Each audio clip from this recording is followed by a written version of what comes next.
Neste momento, Deus, através desta emissora, leva até você mais um programa de fé, com hinos, orações e uma palavra poderosa a seu favor. Fé para vencer o mundo. Somente crer,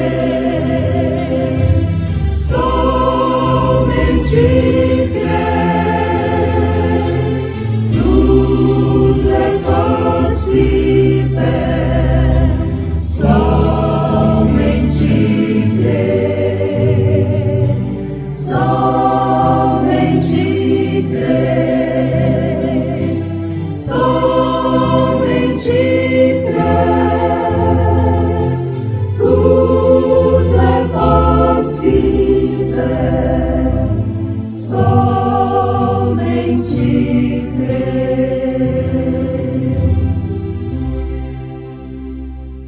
Visto que temos um grande sumo sacerdote, Jesus, Filho de Deus, que penetrou nos céus, retenhamos firmemente a nossa confissão, porque não temos um sumo sacerdote que não possa compadecer-se das nossas fraquezas, porém um que, como nós, em tudo foi tentado, mas sem pecado. Cheguemos, pois, com confiança ao trono da graça, para que possamos alcançar misericórdia e achar graça, a fim de sermos ajudados em tempo oportuno.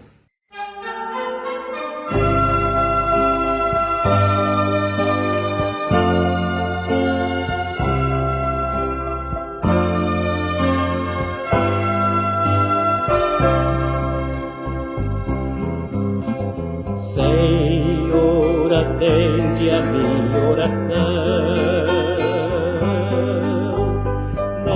Necessitado e sofrendo estou. Guarda minha alma da tentação. Salva o teu servo, pois santo sou. Misericórdia quero de ti, pois todo dia vivo a clamar. Dá-me alegria diante de ti, tu que estás sempre pronto a perdoar.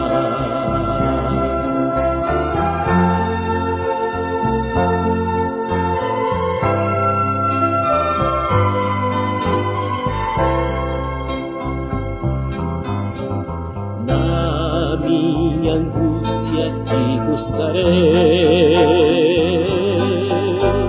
pois entre os deuses és o meu Deus. Em teu caminho prosseguirei, nos verdadeiros ensinos teus. Hei de louvar-te, Senhor Deus meu, teu nome santo exaltarei. Concede forças ao Filho teu e para sempre descansarei.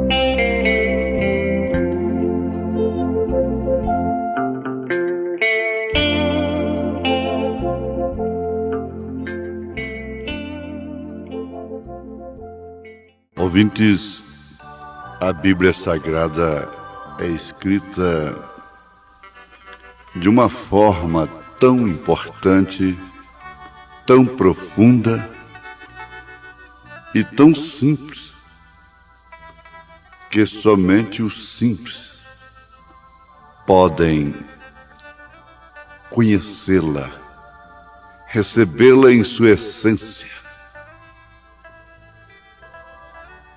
Não foi em vão,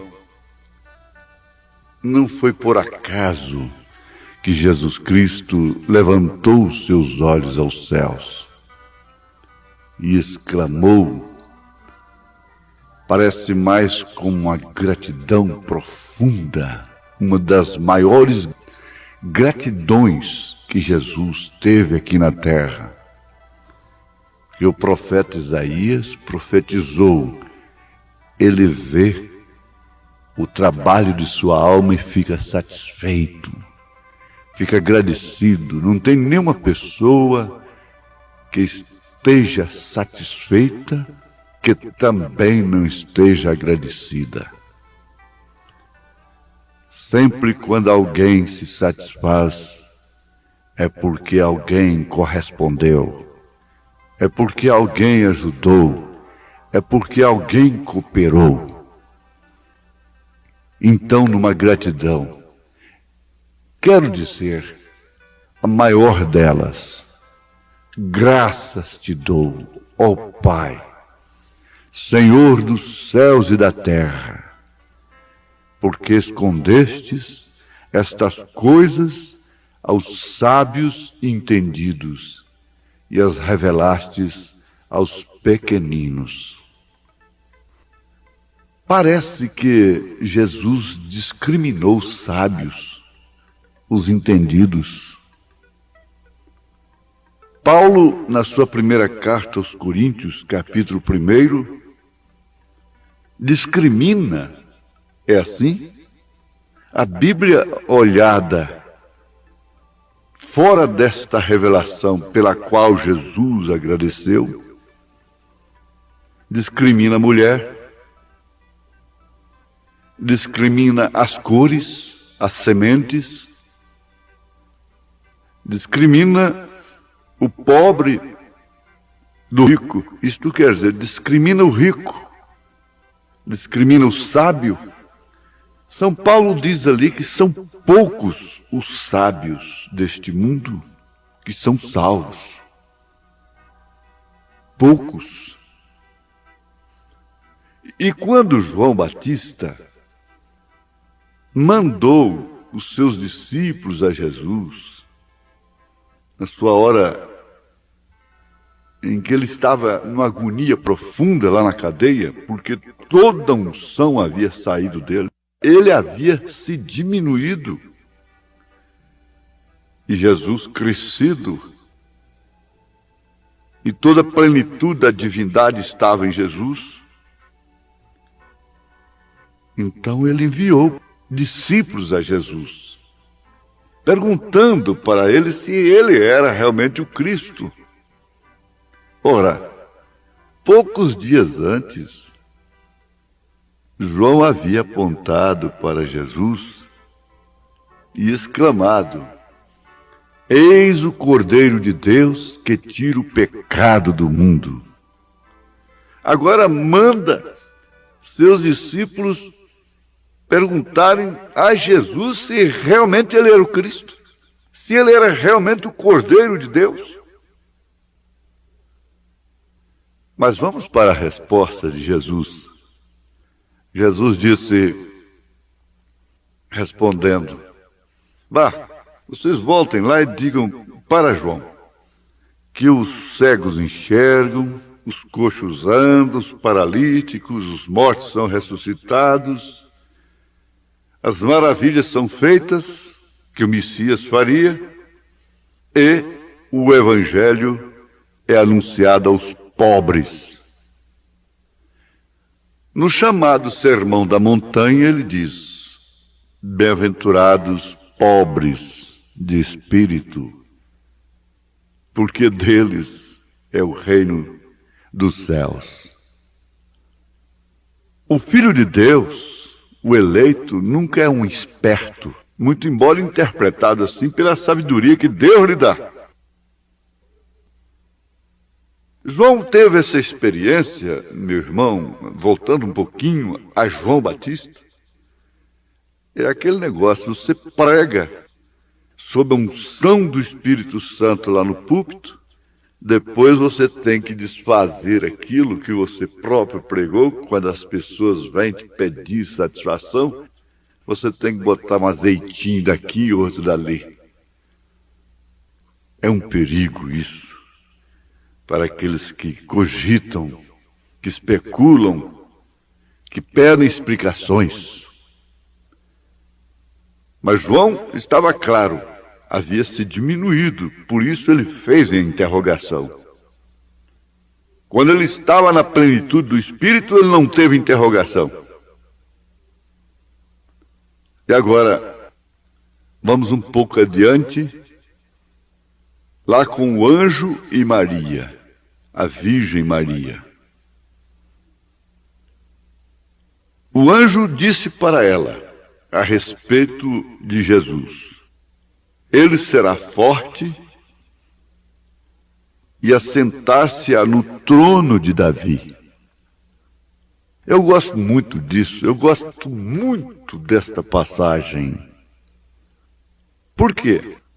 Porque ela mostra a contradição, ela mostra o paradoxo que eu vivo, o paradoxo que nós vivemos, o confronto com a própria revelação da palavra. Existe um povo que é insultado, como São Pedro disse, eles perguntam, eles blasfemam, onde está a sua vinda? Há quanto tempo isso era para ter acontecido? O povo de Deus, a igreja de Deus, tem que ser confrontada. Tem que viver o paradoxo, tem que viver em contraste.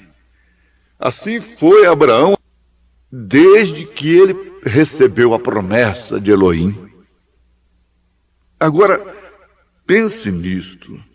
Como você gosta também disto. E Maria não viu na carne, na sua carne, nenhum cumprimento da promessa que o anjo fez, da profecia do anjo, da mensagem do anjo. Ela não viu em sua carne, mas ela viu em seu espírito.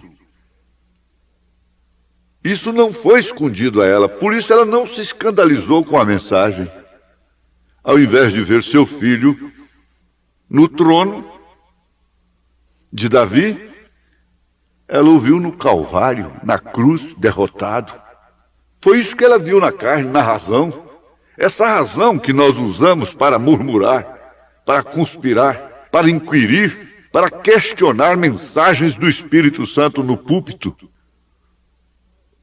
O juízo que cai sobre nós, os pastores, se não pode cair hoje diante da multidão, do povo, vai cair lá no dia de juízo diante do mundo todo. Qual é preferível?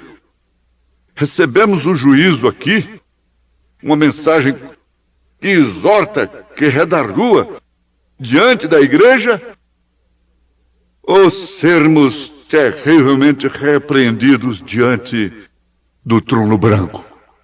Porque se não formos julgados na casa de Deus, seremos julgados diante do trono branco. Há um trono. Mas eu quero perguntar aqui com meus irmãos, com minhas irmãs, com meus ouvintes amados, de que forma Davi chegou ao trono? Ah, sim! Que grande revelação! Graças te dou, ó Pai, Senhor, dos céus e da terra. Olha, por isso é que nós, o cristianismo, tem o crucifixo como sinal do cristianismo muito antes de Roma. Muito antes, desde o Calvário. Porque o cristianismo não idolatra a cruz, não idolatra o crucifixo. O Calvário é simplesmente uma manifestação física do Cordeiro sangrento de Apocalipse 5. E o Cordeiro não está numa cruz. Ele está no trono, num trono da intercessão. Cheguemos, pois, com confiança ao trono da graça, para que possamos alcançar misericórdia e achar graça, a fim de sermos ajudados em tempo oportuno. Aos Hebreus 4, verso 16. Que coisa profunda! Mas quem pode ver isso? Quem está enxergando? Quem está se alegrando, se exultando comigo nesta hora? Somente aqueles a quem o Pai tem revelado. Basta você examinar a vida de Davi, o sofrimento que Davi sofreu, a perseguição que ele sofreu para chegar ao trono. Você verá também o sofrimento de Cristo para chegar ao trono. E ele não parou de interceder. Se não parou de interceder, ele sofre. Sofre a incredulidade desse mundo religioso. Por isso o profeta desta era pregou uma mensagem: eu acuso esta geração por ter crucificado a Cristo novamente, traspassado sua palavra com os credos e dogmas, as lanças romanas que traspassaram o lado de Jesus Cristo lá no Calvário, traspassaram-no novamente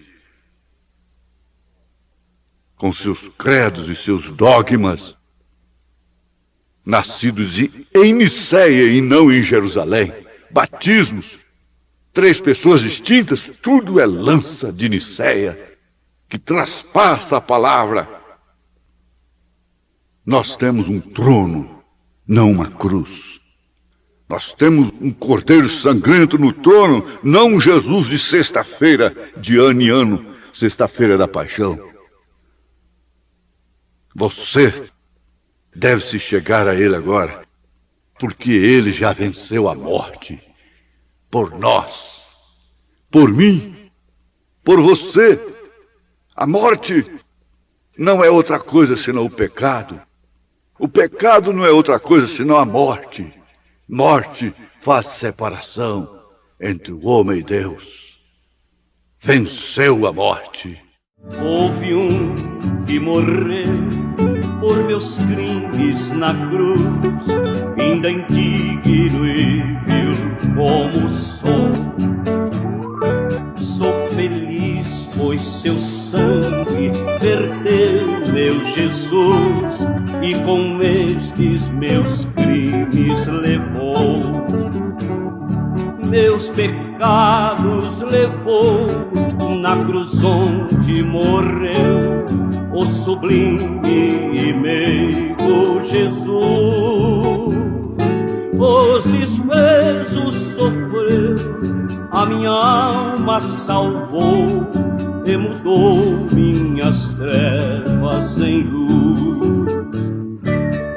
Ele é eterno e amável, não há outro igual, pois converte o infiel coração. E por essa paciência e amor divinal, estou livre da condenação. Meus pecados levou na cruz onde morreu o sublime e meigo Jesus. Os desprezos sofreu, a minha alma salvou e mudou minhas trevas em luz. Meu anelo constante é em Cristo viver, meu caminho seu exemplo marcou. E para dar-me a vida, Jesus quis morrer, sobre a cruz meus pecados levou. Meus pecados levou na cruz onde morreu o sublime sublime-o Jesus, os desprezos sofreu, a minha alma salvou e mudou minhas trevas em luz.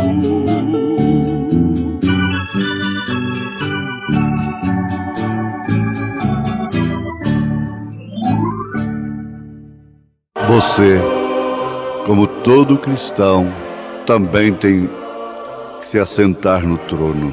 E você só pode ir através deste caminho estreito do sofrimento pelo nome de Jesus Cristo. E é justamente isso que está acontecendo com a Igreja do Senhor Jesus Cristo. Deus te abençoe, meu ouvinte, em nome de Jesus Cristo. Amém.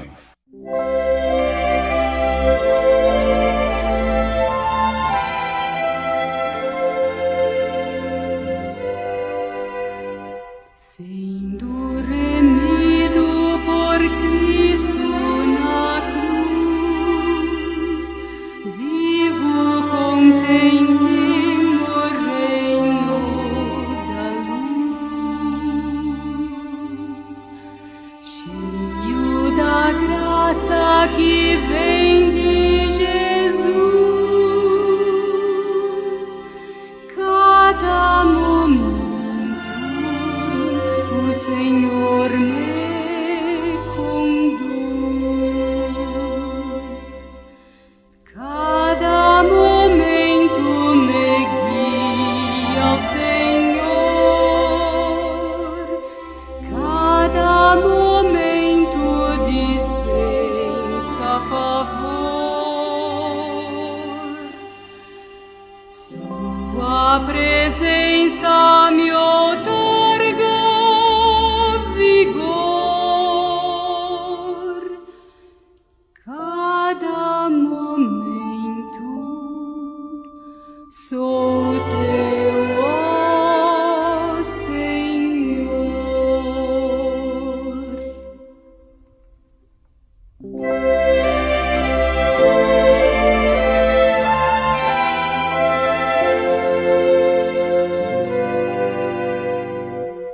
Nas minhas lutas me pode amparar e do maligno também me livrar. Cada momento por onde eu andar, Cristo, meu mestre, me pode guardar. Cada momento me guia ao Senhor, cada momento dispensa favor. Sua presença me outorga vigor,